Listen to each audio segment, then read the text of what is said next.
now that we don't have korbanos, the pasuk says, the Navi says, uneshalma farim svaseinu. We will bring, instead of bulls, instead of korbanos, we will bring our lip service, davening. So, a few things about davening. Some suggest that when one finishes Shmoneh Esrei, he actually is supposed to say Mazel Tov to the guy standing right next to him. Either Mazel Tov or Shalom Aleichem. Why? Because Be'avon Haseinu Arabi, Shmoneh Esrei is long, 3, 7, 10 minutes each one. And in our mind, you're already marrying off your kids, you went to Acapulco for your vacation, you're going here, you're going there. So either you have to say Mazel Tov to the guy or Shalom Aleichem. Lemaise, why don't we say Shalom Aleichem? We all do this, right? Unfortunately. We all, in our mind, we go different places. Why don't we say Shalom Aleichem to the guy right next to us? You know where you just went, right? So why don't you say Shalom Aleichem? But you did the same. It's not a problem. Because the halacha says that when one comes from far, the one who's here is supposed to greet him with Shalom Aleichem. And he responds, Aleichem Shalom. The problem is, I don't know who went further in our thoughts, you know. He went to Spain and I went home to South Africa. You don't know. So Lemaise, you're stuck with not saying Shalom Aleichem or Mazel Tov. When do we Lemaise have Kavana and Tefillah? Very difficult, very difficult. But when do we Lemaise have? Some people report that the only time they have Kavana is in Shir Shel Yom. Wait a second, what day is today? We have to really stop and think. Wait a second, today is Monday or Tuesday. Shir Shel Yom. Autopilot, you know, there's a guy, his name was Moshe Berkowitz, passed away not too long ago. He's 95 years old. And he went upstairs, and the Kodesh Baruch Hu puts him in court. Kodesh Baruch Hu looks at him. He says, Moshe! He says, Kodesh Baruch Hu, I'm sorry, I couldn't hear what you said. Moshe! I'm so sorry, Kodesh Baruch Hu, but I don't understand what Kodesh Baruch Hu is saying. Kodesh Baruch Hu, I don't know what the Kodesh Baruch Hu is saying. Kodesh Baruch Hu looks at him and says, I feel terrible, mamish terrible. I don't understand what Kodesh Baruch Hu is saying. The Kodesh Baruch Hu says, and do you think I understood what you said when you davened to me 3 times a day for 95 years in this manner? What does that mean? An atom bomb. Some say that in our times today, we're actually in better shape than time of Beis Hamikdash. Because of the pasuk we just said. Uneshalma farim svaseinu. There are all kinds of korbanos. You can bring a bull, you can bring a sheep, you can bring a goat. Which is the most expensive? A bull. A par. You can bring a mincha. So why does the Navi say, Uneshalma farim svaseinu? He could have said, Uneshalma kvasim, Uneshalma izim. Instead of the goats, instead of the sheep that we can bring as korbanos, no, we will use our lips, davening. The Navi says no. In the time of Beis Hamikdash, if you don't have too much money, you can't bring a par, you can't bring a bull. So you're forced to downgrade and to bring a goat, a sheep. An ani brings a mincha. But today we're all rich. If you do it right and you have kavana and tefillah, you can actually bring a bull every single time you daven. So again, it's not optimal, it's not ideal. We strive to have, we yearn, we daven every single day, we hope that Kodesh Baruch Hu will bring us back Mashiach along with Beis Hamikdash. But as long as the Beis Hamikdash is not here, every tefillah can be like a tefillah of a par, of a bull on the highest level. That's why the Navi says, he propels us to action, he says, Uneshalma farim svaseinu, don't use your lip service as a sheep, as a goat. It's a waste.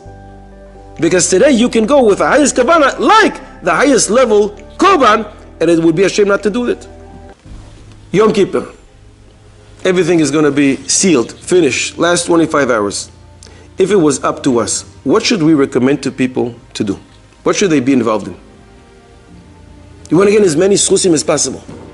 Isn't it a shame to spend 25 hours standing in shul and davening? It's a shame. What's davening? The Rabbana. Isn't it better to invest in Talmud Torah, which is the Oraisa?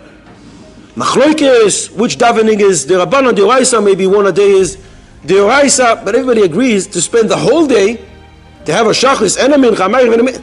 For sure, it's a lot of the Rabbanas there. Why waste the time? Davening, nothing like it. $100,000. But Talmud Torah is $1 billion.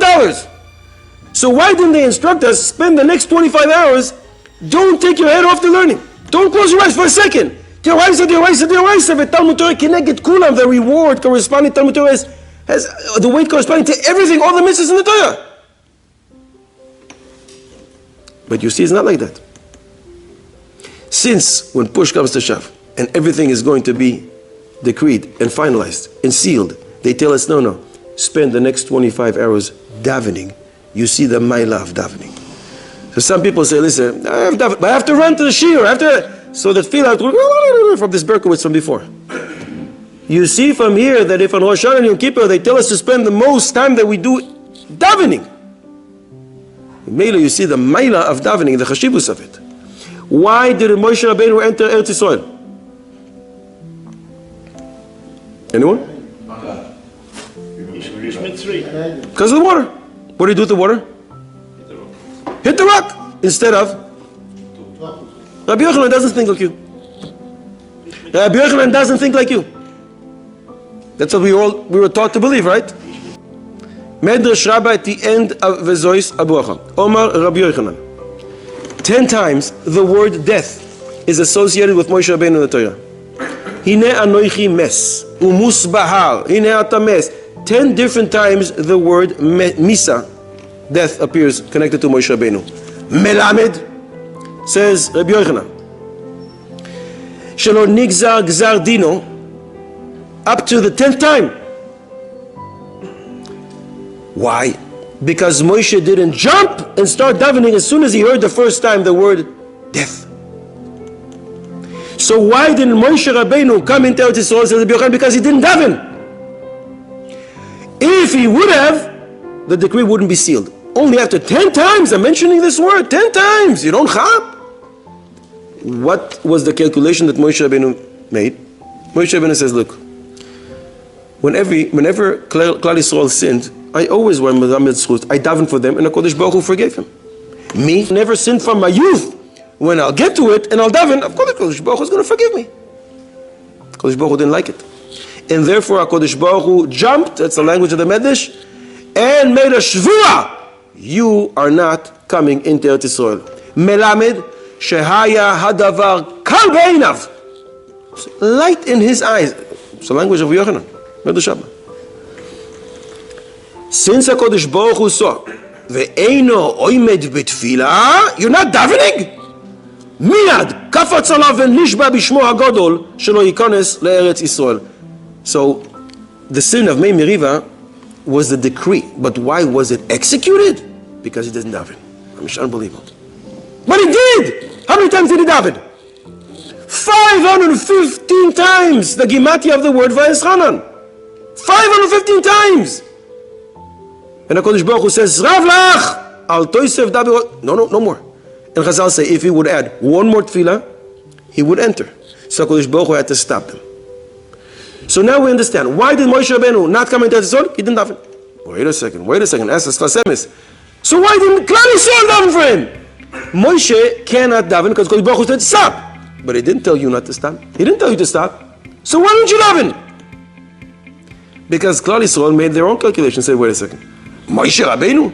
They don't answer him after 515 times. So they're going to listen to me? Who am I? Moshe Berkowitz from the previous story.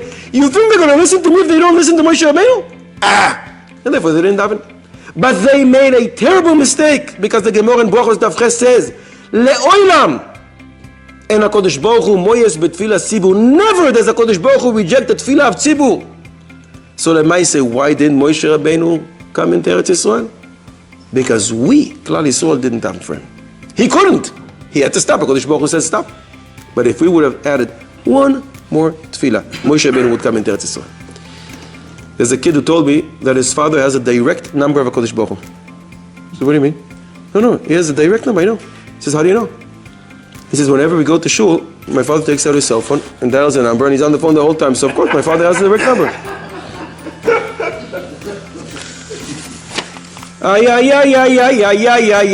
We end with Maseches Kala Rabasi. Masechet Tanosh B'Shas, Perek Vav Aloha Gimel. Listen to a language. B'Shat P'tirato Shel Rabbi Eliezer. Rabbi Eliezer, Tana, he is dying. The Talmidim come in and they said, Rebbe, teach us one thing. Give us something before you leave. And Rabbi Eliezer says the following. Banai, ma'alamed esrem. What can I teach you? Tse'u vehizaharu ish bichvod chaveru. Be extremely careful with honoring your friends. Uvesha she'atem oindim umispalalim. And when you're standing and davening to HaKadosh Baruch Hu, hevu yoidim lifnei mi atem oindim umispalalim. Know before whom you are davening. Shebishvil davar zeh. For this alone. Tikansu kulchem lechayei ha'olam habo.